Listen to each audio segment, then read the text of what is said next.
today we are going to follow our normal format of Mayor LaChapelle has a few things to say, and at the end there will be a time where you can ask questions either by entering them into the chat window, or you can wait until the end and I will unmute your microphone so that you can ask questions yourself. And with that, Mayor LaChapelle, take it away. Thank you very much, Brian. Good morning, everyone, and thanks for tuning in. Today, I don't have a guest, but I have a whole bunch of updates on various things we've talked about on this program, but also things you've heard in public meetings, seen in the newspaper. So it's kind of a catch-all episode today. And at any point, if people have a question about one of the things that I'm saying, or you need some more info, please put the question into the chat, or let Ryan know you have a question to ask, and I will answer it. Also, if there's something I'm not covering, please, let me know and I can address that. So we want to start one with, my office puts out a situational awareness report about COVID-19. And this goes to all of the employees and folks who are on a small mailing list. If someone in the public would like to be on that mailing list, they just have to email mayor@easthamptonma.gov, and just with your name and your email address, and we'll put you on that distribution list. We also post it on our website and also on our Facebook page, but some folks have asked for it directly from email. And again, to get the situational awareness report, COVID-19, with resources, it's a focused, 3-page newsletter with resources that really focus on Easthampton and how to live with COVID-19. So then we also, just around the website, the complaint form that was posted 2 weeks ago has been redone and updated, and you can find it under Contact on the city website. And that can be a PDF form that you download and fill out and send back electronically. We will have an option where you fill it in like a Google form, and that's for any municipal employee or service that you are concerned about, or feel the service did not, or policy was not at your level or expectation. We want to know. Also, if you want to put that in anonymously and not attach your name to any of the complaints, that's fine. It could inhibit our full investigation of something, but we rather want the information and understand what people are expecting from us as municipal employees, public servants, so we can always get better. We have a lot of construction, as you've noticed, driving around the city. But in the next couple of weeks, I want to bring some attention and re-attention to driving and bicycle and pedestrian traffic. So on Route 10, right. Hmm? Just because I was a minute late and I don't want to bring up what I think, I don't want to bring up a topic when I think I came in the middle of it. You were talking about the new complaints procedure? Yes. Okay,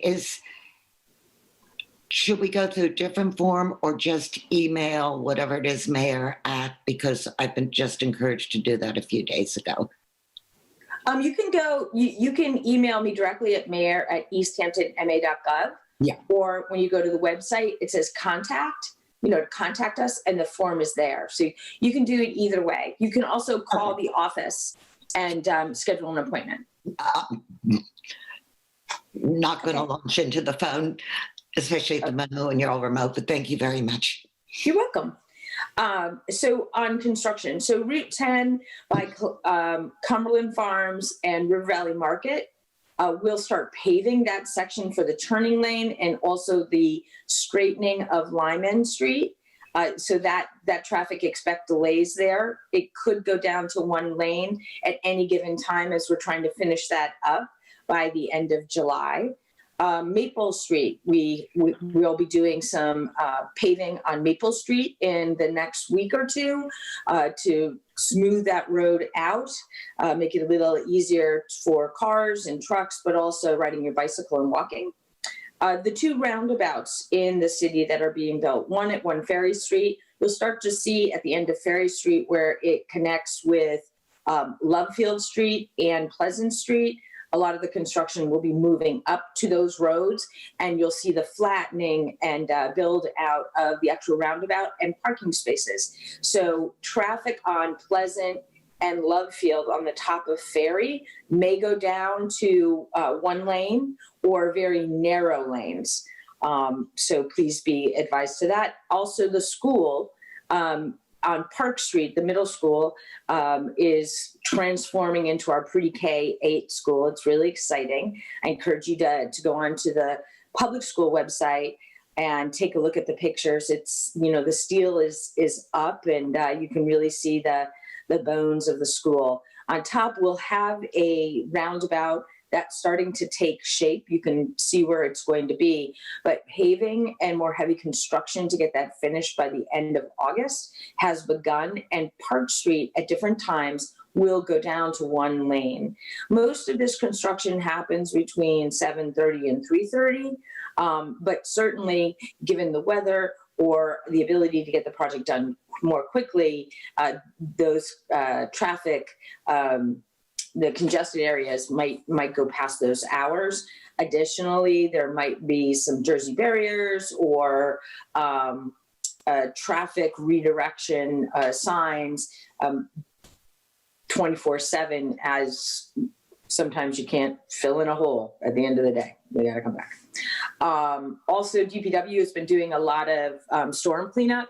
So you'll see them around town grabbing trees and branches. They've done sweeping of the streets after the storm, doing some pickup on the bike path. We've gotten a couple of those, concerns or big debris on the bike path, and we're trying to grab that. I'm going to have to, I have a long list. So there. Also, a couple of weeks ago, I announced a reopening committee that is chaired by our Assistant Personnel Director, Emily Russo, and Bank ESB Executive Vice President, Bojena Dabek. So they're working with about 6 or 7 other members of our business community, and as well as just stakeholders and residents, building surveys for the business community, for employees and the public around confidence in our local economy, services that might be curtailed because of the pandemic, what they're struggling with as a business, an employee, or a member of the public because of COVID-19, and what we as a city can do. And this tool will be surveys that go out to different members of the public, not just once, but repeatedly with some time in between, so we can see, thinking the need of, say, a small business today is going to be very different in 3 weeks, or what is needed or wanted by an employee, and making sure that we're getting the folks who work in the city, and not just for the city, but in private sector, they have the supports that they need. And then the public and how they're feeling. Ryan and I, right before this segment, talked about we each went out to eat for the first time in a very long time, and how we felt about what made us comfortable doing that. And we certainly want to know from the public what they feel comfortable doing, how we can help them be more comfortable, safe, and keep healthy. Same thing for our employees and our business owners. We know that if that's the focus, we're all going to do better. We all stay healthy. So that surveys will start coming out. I do want to just make sure people know that the survey is for the purposes only to help our businesses, employees, and the public to build confidence in our local economy as safely as we can. It's not a marketing stick. It's not, a trick to get all your data. It's just to figure out how, as a government, local government, we can be more helpful. We also we're closing out the city's fiscal year. So the city's fiscal year ends June 30th. And now our auditor is rounding up a lot of paper and a lot of documentation to close out this fiscal year and get the new budget into our systems so we know exactly what we're spending, how we're spending, and that we're on track, especially with we expect a downward trend in money from the state, but also we've already seen downward trends with our meals tax and the cannabis tax. So we know our revenues will be lower in fiscal year 2021. That starts July 1st. And the budget closing properly and knowing what we spent and didn't in the last fiscal year is really important. So we start this fiscal year off knowing exactly where we stand. And we'll be reporting that out to the city council, whose next meeting is on the 15th. Lindsay Rothschild, I see you on this. Is it the 15th? The next meeting? Wednesday, so whatever. The 15th. Yeah, Wednesday, the 15th. Yeah, it's days and times. Yes. Yeah. So we'll, there's always information there. I really encourage folks too around, especially finances. They're always so important, but right now there's just so many moving parts. The finance subcommittee is a great committee to tune into and ask questions of the finance committee. There are a lot of good conversations there. A reminder on those public meetings, the city council has a very clear structure around due process and getting information out to the public and engaging back and forth on different matters. The work, the nuts and bolts, the salty part of government, and those conversations really take place in our subcommittees, finance and public safety, rules, for instance, and they're on the calendar and you can click the Zoom link and get in. And I encourage folks to do that and weigh in. So there's a lot more back and forth and opportunity. The Board of Public Works is a great one too. That said, this past Tuesday was an unmitigated Zoom disaster for the city. There's really no other way to put it. One of our meetings, our property committee from City Council was Zoom bombed in a very vile way. We also misscheduled a couple of Zoom meetings. So we had Zoom meetings that were scheduled, but they all used the same link and they were overlapping. So the CRC didn't happen. I think the Cultural Council of Grants Committee actually happened and property. So my deepest apologies for that. There was, there's no conspiracy theory behind it. We just really messed up our Zoom accounts. And then the internet messed with them too. To address that though, City Council President Conniff and Lindsay and Zoe from my office are looking at a workflow and scheduling and making sure we have a clear procedure, very similar to the clear procedures we have just of how to conduct an online meeting. So that one, again, my apologies.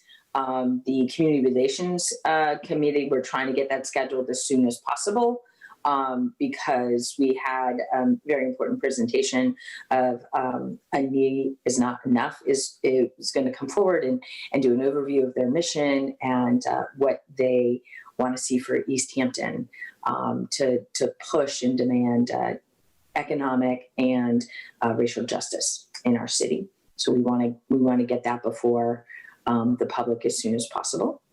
The state budget has not been passed. Actually, it hasn't even been introduced. So we've gotten a budget from the governor in January that I used to put the budget together that I gave to City Council. And that was passed. Our budget was. In that budget, we always build our local budget on projected numbers from the state. It's how it happens. Because we must have a balanced budget as a municipality, but the state, the state can then has more freedom to shift funds and whatnot to give us more local aid or not, or do whatever they can afford to do. For July, the first month of the fiscal year, we are doing a 1/12 budget from the state. So basically what happened in June in 2020, the money that was allocated in the state budget, that amount just rolls over into July. So the state can keep operating. We can still get, our grant money from them. I anticipate that that'll happen again in August. The House and Senate have not put forward bills, and then they'll have to be reconciled.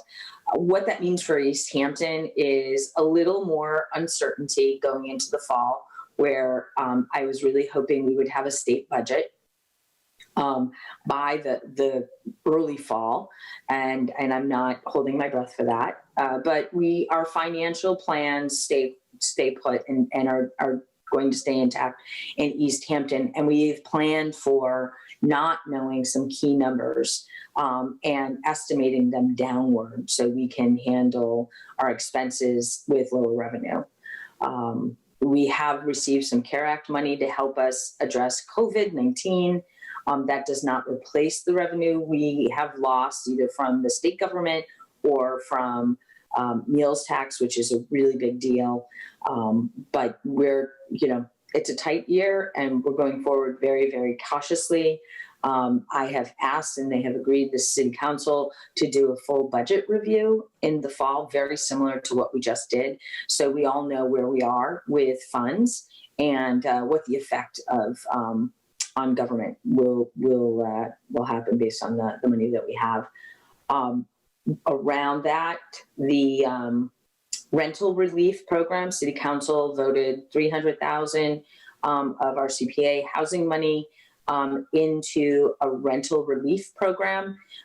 We've put out the request for proposals for that program, waiting for response. We hope to have something up and running by October. If folks would like to get on the waiting list, they can email Jamie Webb in our assistant planner, which is jwebb@easthamptonma.gov, to be put on that waiting list. So as soon as we can, start processing applications, we will.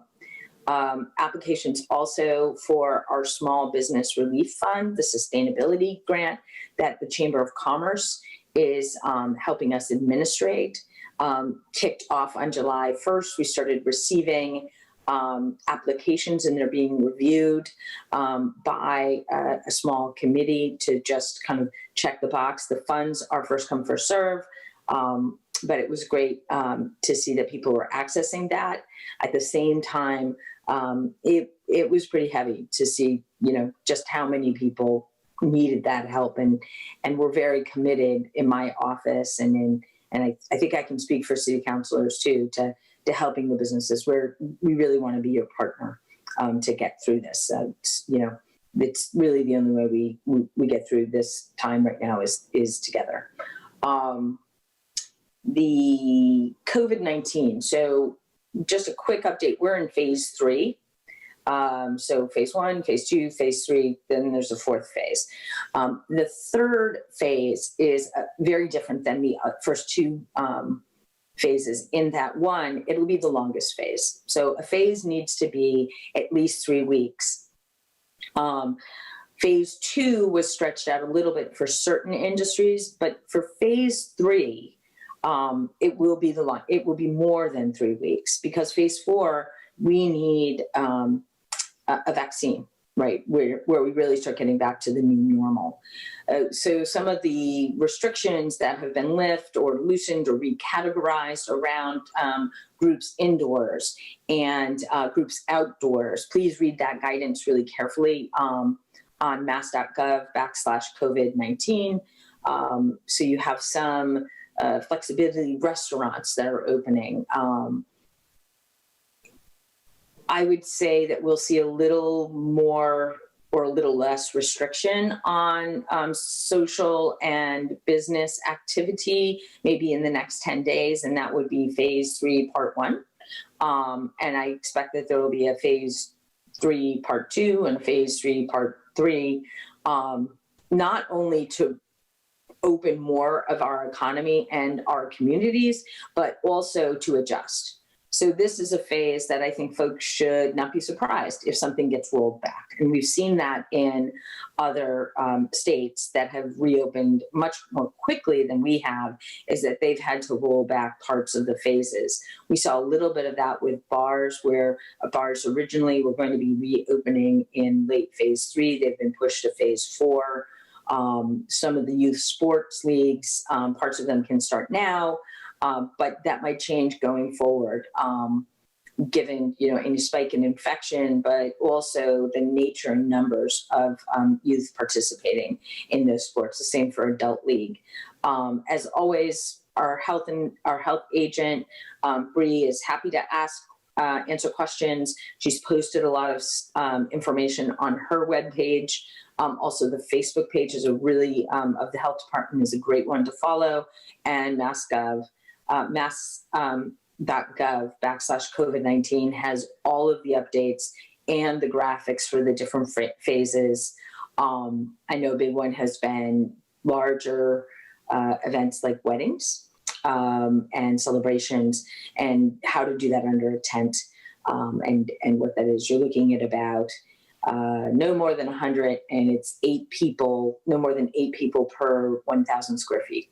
So, and Ryan at Easthampton Media and I talking before, we'll be asking somebody else to do that math of what exactly is the 1,000 square feet and the 8 people, and it's high math, but I'm sure local businesses will help you. I think of those are the key emails, and being really innovative.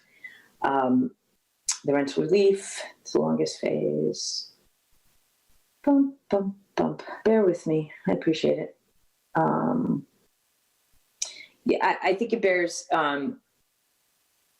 worth repeating over and over again. There's no treatment for COVID-19, and it does not discriminate on who it infects. It does tend to infect, and I kind of talking about it like it's its own entity, because make no mistake, this virus, COVID-19, is in control. So we have phases of how to live with it or live with less of it, but we have no phase until we get a vaccine where we don't live with it, and we actually have some control over our community. Is a vaccine. So in the meantime, we know that large groups, right, is a place where COVID-19 is most likely to be infected, to spread. The transmission will spread. So covering your face, right, so your nose, your mouth, covering those up, washing your hands, and also staying physically distant from others. It's just so important. We've done such a great job. Our infection rate in Easthampton is relatively low. We're about in the mid 80s, and Hampshire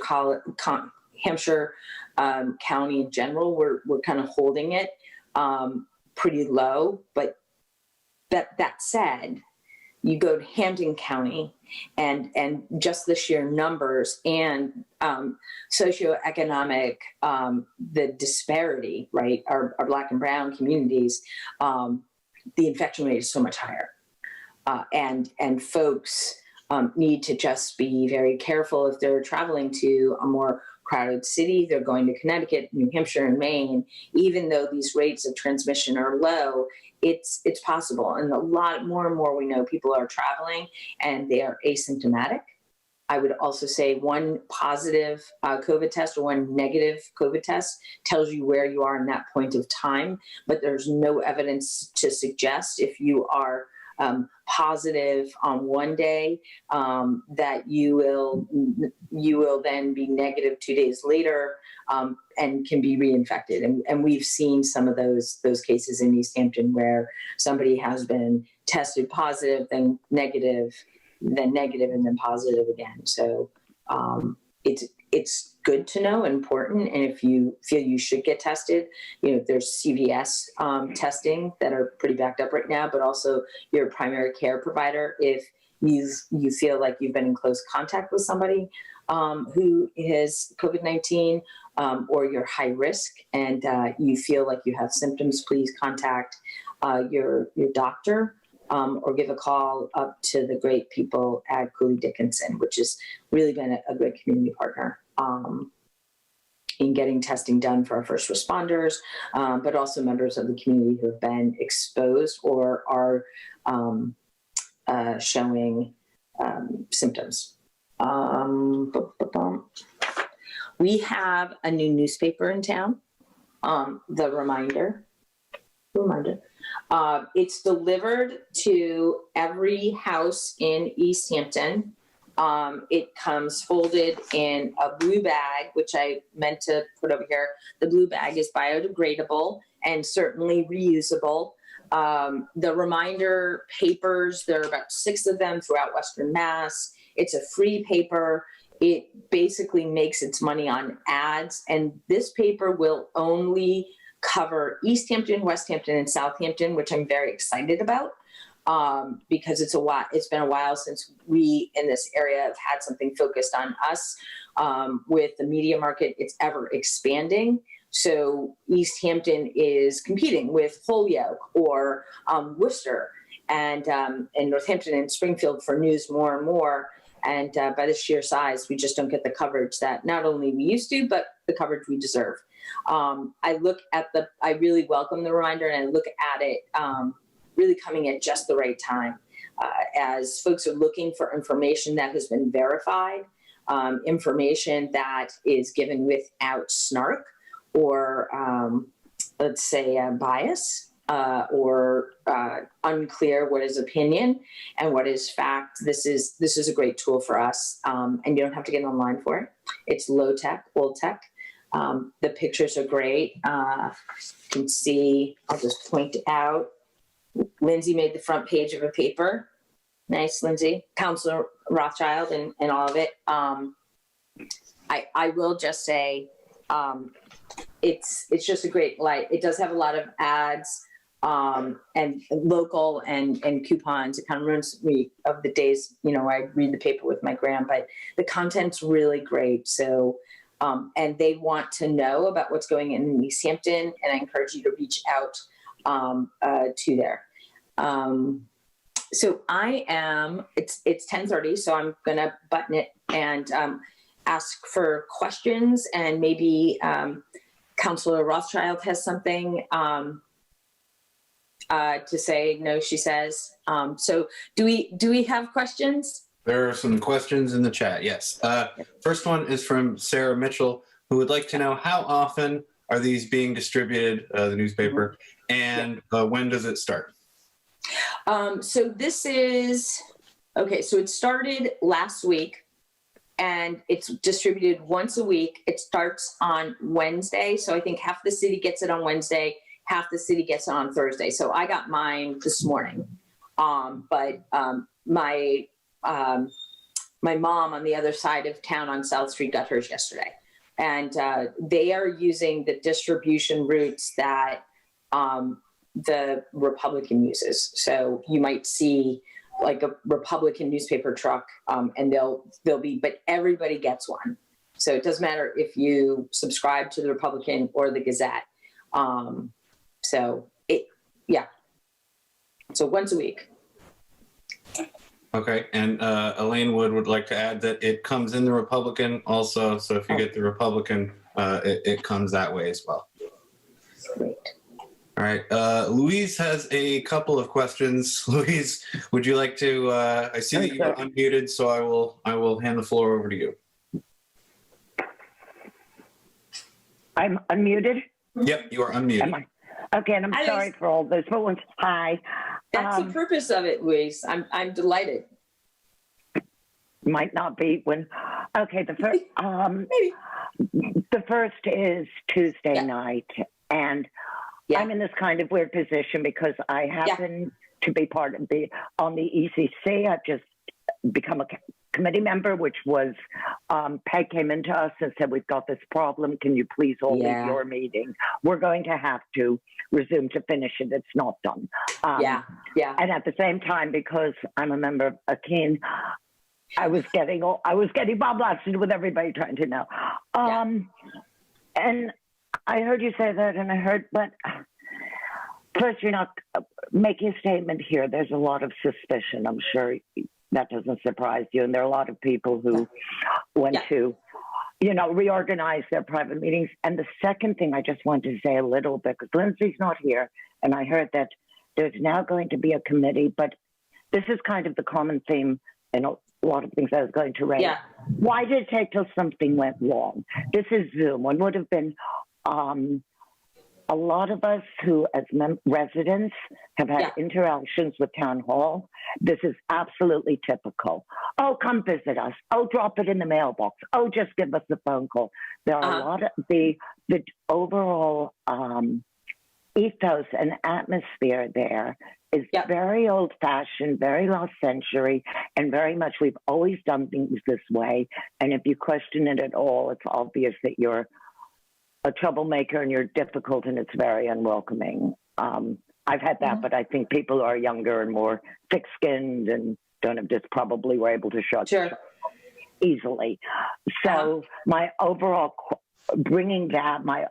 question or suggestion is to somehow, even during lockdown or even during the pandemic, like you said, that's going to go on for a few years. And some of us are supposed to,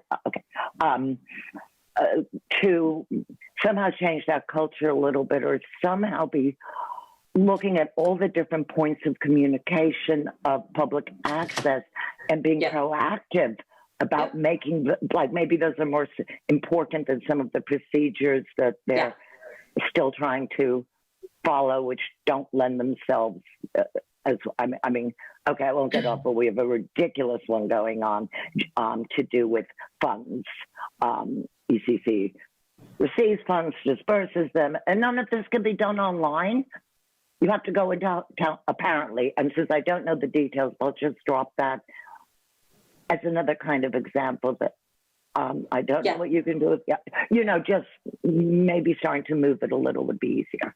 That's that one. Second one, and I hate to do it, and it comes from somebody that I probably disagree with, and I know you're not on Facebook, but people are leaving phone calls for the planning department. I hate saying this because I know, I feel the council, and I know everybody agrees that Jeff and Jamie, who's actually a friend of my daughter's, so this is even more embarrassing, but are overworked and they're doing a lot. But sort of there comes a point where I don't know, somebody else should help. Or maybe they should go after one less grant and be able to be responsive to residents and taxpayers who are not getting answers. Or open up an email so at least it can be tracked for the planning department. And I think you may have said that a bit, but just kind of passing that on. Can I respond to that, Louise? Sure. So the planning department in my budget that was just passed, they have another full-time position coming on board. As well, we've gotten additional CARE Act money to add staff. So as far as going for another grant, I'm going to be super clear, and my department heads will totally back me up because they are crunched under it. If there's a grant appropriate for Easthampton that's attached to the master plan, I'm not going to lose speed or time and not do it because of lack of staff.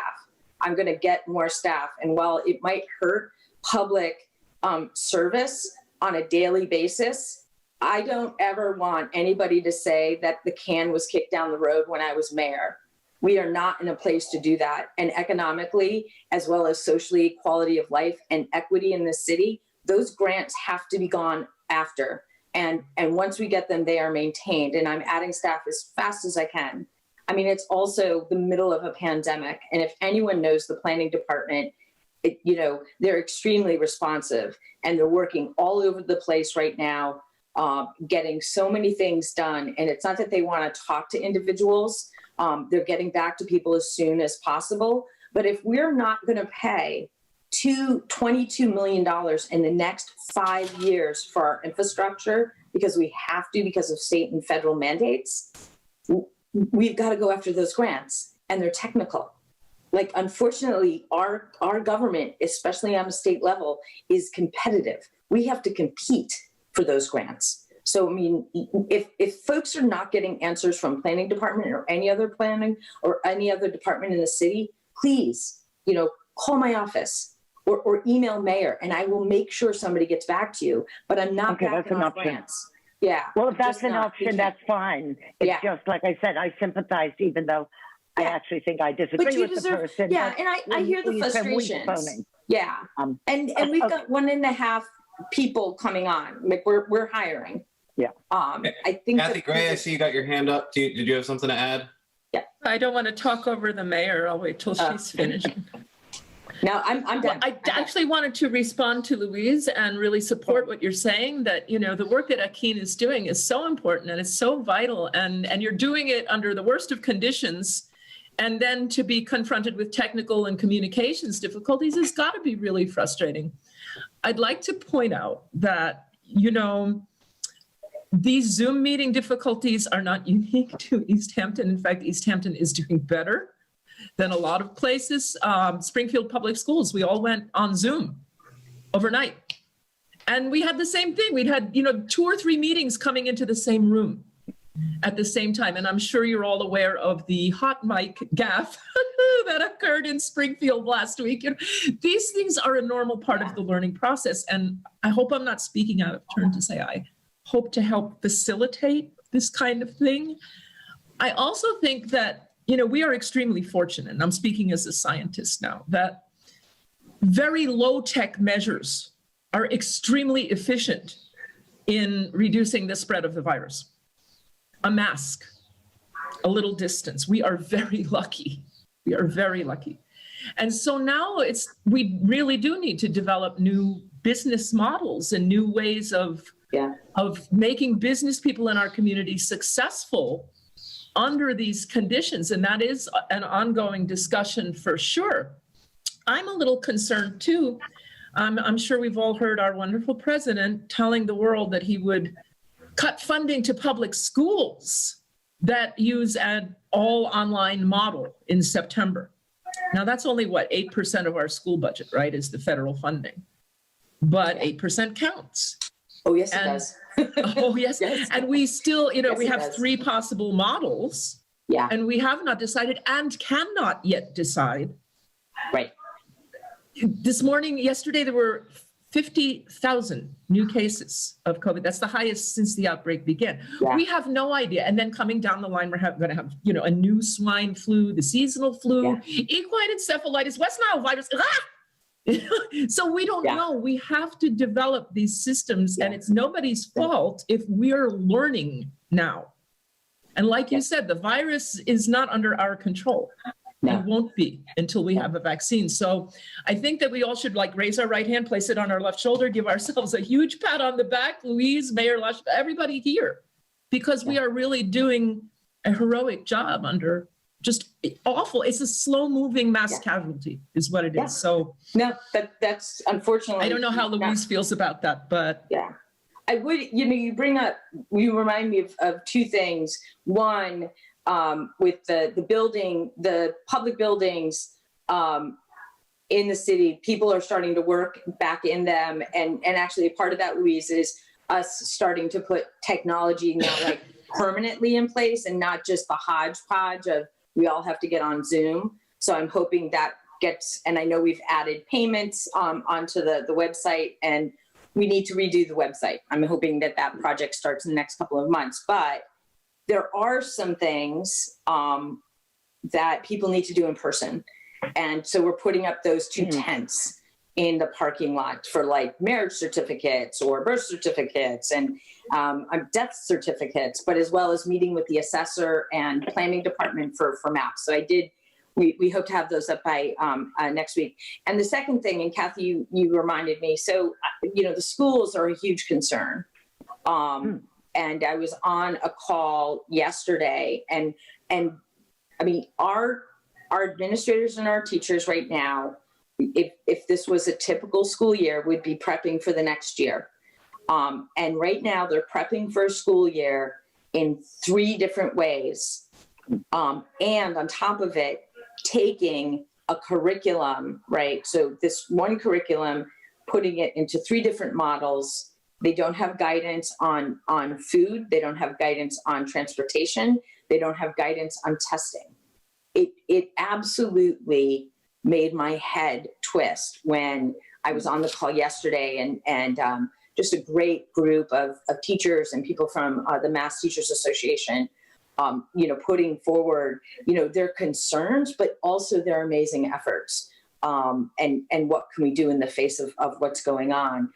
It was very illuminating to hear how much work they're doing to stay flexible without knowing huge components. Like, there's no real clear path or guidance of how kids will get to school, if we go back. And I will, again, go on the record. I am very, very, very concerned about our students going back into our existing elementary schools for proper spacing and ventilation. I'm very worried how that helps. How that hurts them and how it helps their education. I understand people have to go back to work, and we need to get very innovative and very creative very fast. But the state's guidance is very general, and it doesn't take into account what the conditions of the schools are in our cities. And it's, I want to let other questions be asked, but I do want Superintendent LeClaire come back on and kind of give us an update of what's going on. I know she's been pushing for information. There's a lot. So do we have other questions, Ryan? There are no other questions in the chat, but looks like Kathy has her hand up again. Yeah, I just wanted to say, because And we're then jumping Louise. from topic to topic, I apologize, but now Louise is back. I just want to reiterate how important her work is and how legitimate her concerns about communication are, and that, I don't want to talk out of turn again, but I know that the city is making efforts to facilitate and honor and elevate those conversations. So I hope we talk more. That's all. Okay, I'll come up with just a quick one. I appreciate that, Kathy. I completely agree with you. Don't get us started on our idiot in chief or our murderer in chief or whatever the hell you want to call them. And I've got kids, including not Massachusetts, but the school thing on the world. I mean, grandkids, but sorry. Having said that, I would almost make a blanket appeal. I know you guys hate it, but be on Facebook more. Open a page that moderates, so you don't have to listen to any of the opinions, because we all know what sort of shit fest that becomes. But for the information and a little thing, I just saw one last night. Parents are worrying because they got report cards, if I got this right, and it had a mark a check on the back saying that they've completed the school year. Yeah, we're starting to go out. But as far as the conversation just between parents went, the middle school was never going to get them. So you had these whole bunch of parents. Get that information out so you're not worrying that your kid, lots of this little granular stuff. And again, I hate Facebook maybe more than you do, but it doesn't reach everybody, but it reaches a lot of people. It might slow down. It might grab enough people that the ones who aren't on the internet and need phone calls could actually get through. Yeah. And sorry. Okay. I'll skip. No, I'm just making notes. Yeah. Thank you. That's what I was hoping. I don't want to keep going. But one other that I put on Facebook weeks ago and keep meaning to raise is the official advice for over 65. The first phase said, phase 1 said, if you're over 65, this doesn't apply to you, stay home. And then it had some, obviously lawyers had written the advice for if you were still employed, and every effort should be made, but there was no protection for employers or for employees. That I'm lucky that's Okay, there's been nothing since, and I read through every week. I think Yeah. Greg does them. Your State of the Week, those reports. Yep. What's the advice, and can you go public? And I'll add the two other reasons other than just reaching people.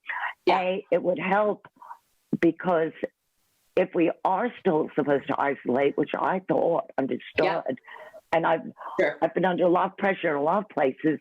Yeah. You know, people automatically expect you all Right. to be following in lockstep. Well, there's like over 65s. There's also immunocompromised people. Oh, yeah. Still doesn't apply to, and it's not realized Right. publicly. So that's an appeal. And the second one, and I'll get it briefly because it's interconnected, but it's a lot, is Council on Sure. Aging. Yeah.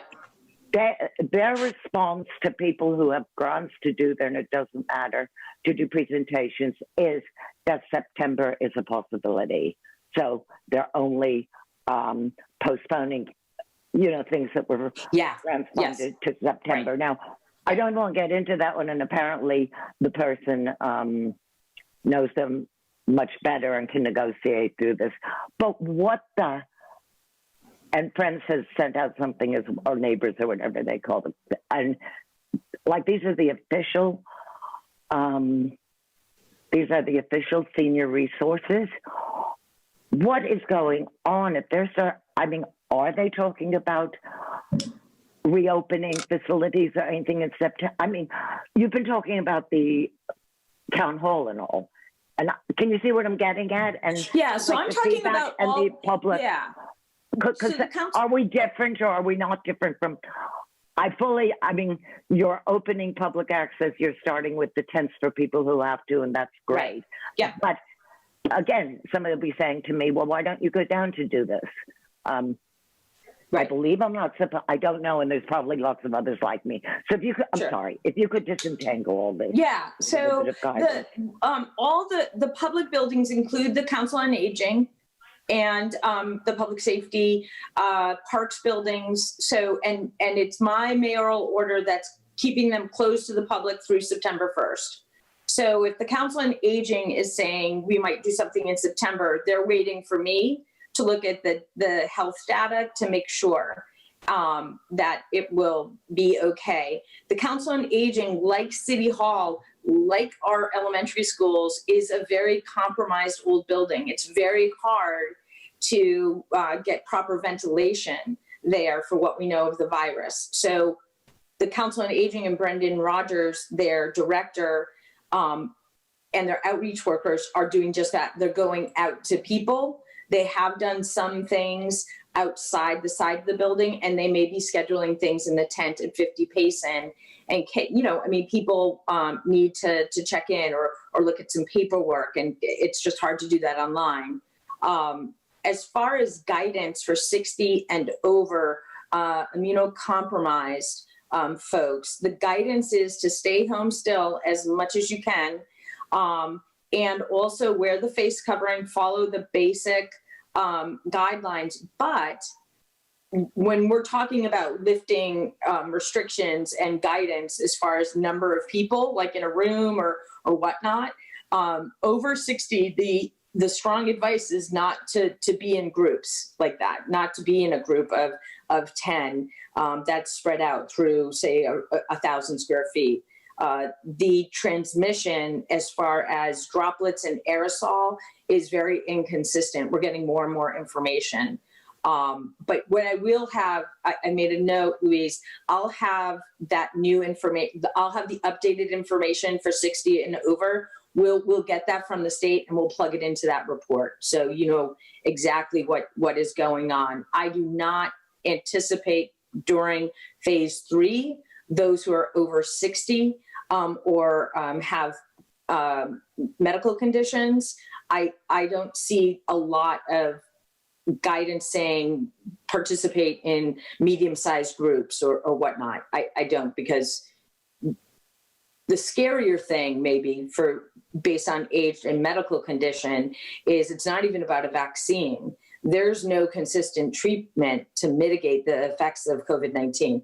And so that's the scariest. Like when someone says to me, I'm young, I don't feel sick, I'm not wearing a mask. And, I instantly ask them, like, do you have a grandparent? How old's your parents? Do you know somebody whose immune system is compromised? Like, you need to wear a mask for someone else. I'm glad you're healthy, but, walking by or being in like Big E's, you have to do it just, it's not even courtesy. It's freaking, it's morality, right? Who thought it, it really is. I maybe that's a little dramatic, but yeah. So we have 10 minutes. Okay, so Louise, I had you said 5 questions in the chat.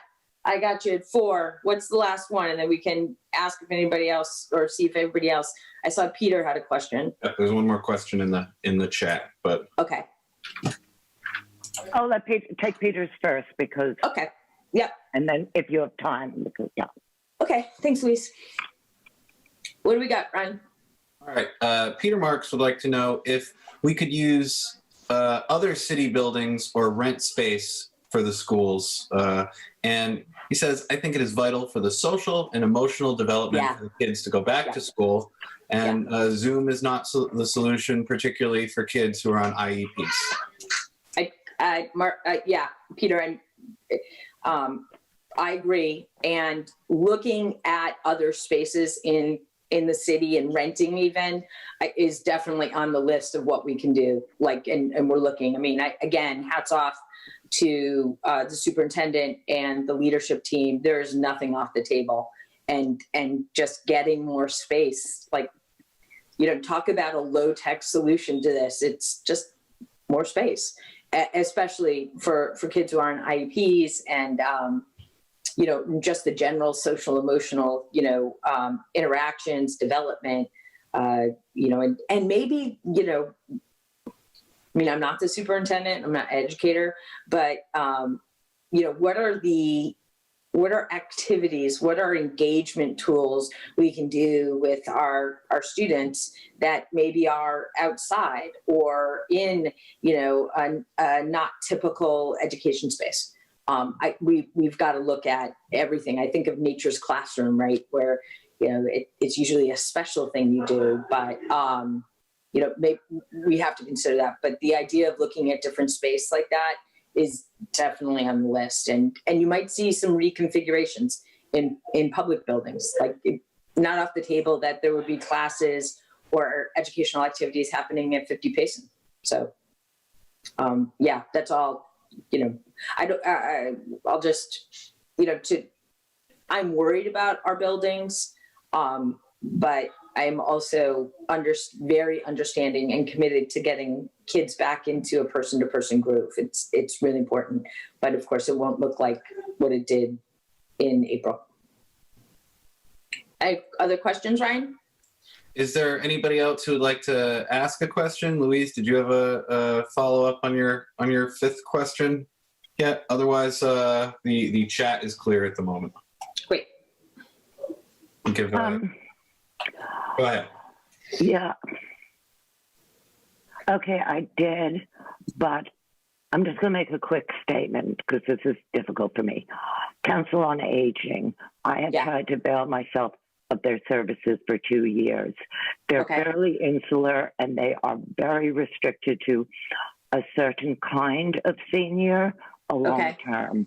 I'm not going to ask the other questions because, to be quite honest, I was isolated for 7 months this winter. I got away to real life for 2 weeks and came back because of COVID, 4 more months of isolation. I don't know if I can manage 2 more years. And so I'm emotional.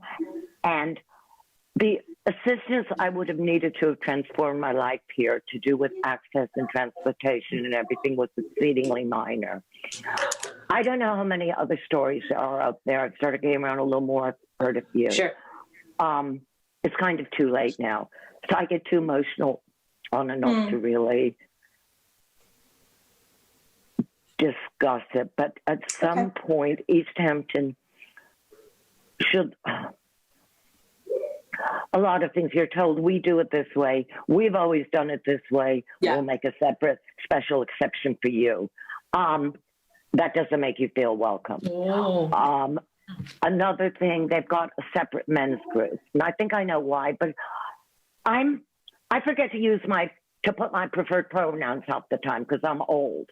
But then I'm supposed to feel comfortable in a place which still has a separate men's group. And at one point, that was a meeting to discuss world events and all. I think it might have been because I opened my mouth, and now it's just called a men's group. There's nothing else. It's just I feel there's a lot of people, seniors here, who probably feel comfortable with that. And provision should be made for those. But there's those of us who move here who don't,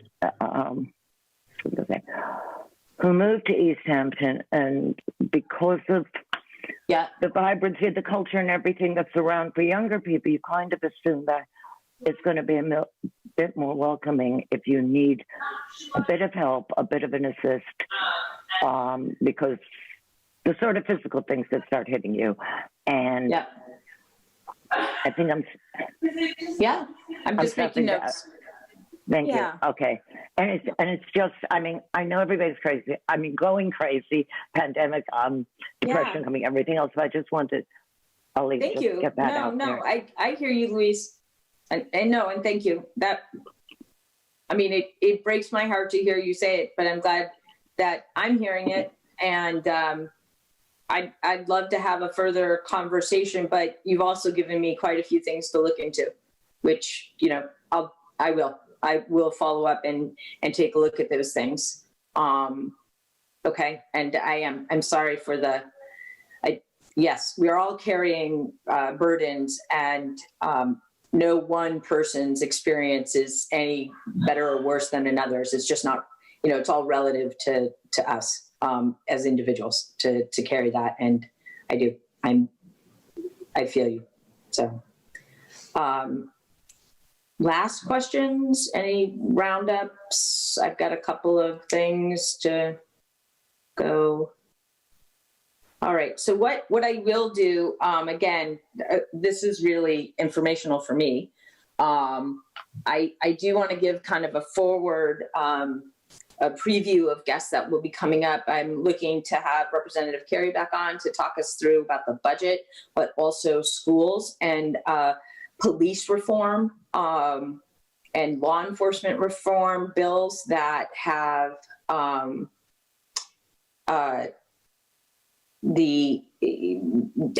I can't even begin to tell you what's in those bills. So having Representative Carey and then State Senator John Felix on to walk us through that. Also having a superintendent and maybe a representative from the teachers union to talk about schools. And I know there are a lot of questions out there. I have a lot of questions. That would be another one. And then having the reopening committee come on and talk through those surveys. I want to make sure that they get out. We know how to share them, and people know that they are an official communication of the city and not something that's trying to get marketing data. So we'll continue on Thursdays at 10 a.m. I was going to announce it on Tuesday. I'll announce here. We'll be seeking feedback, but I think doing what you'll start to see probably next 2 weeks will be public forums and talks and panels around equity and reform and how we spend our dollars, but also spend our dollars and how we can do so going forward. So our budget reflects more and more the values and morality of our community. So that those events will happen, after traditional work hours. So folks can, if they can't make it at 10 a.m. So I did want to make sure I got the word out in there. If there's somebody that you think would be really insightful for some of those community talks or forums, I would love the suggestions. We've got a small list going now, and we're just trying to schedule it up. So that said, Ryan, I'm going to hand it back to you. Okay. Thanks a lot, Mayor. Thank you, everybody who participated. Thank you, everybody who's watching. I just want to remind everybody that this broadcast and all of the previous Easthampton Mayor's virtual town halls are available on Easthampton Media's YouTube channel under the Mayor's Update playlist. And thank you very much, everybody, and hopefully we will see you next Thursday. Stay safe, everyone. Thank you. Bye.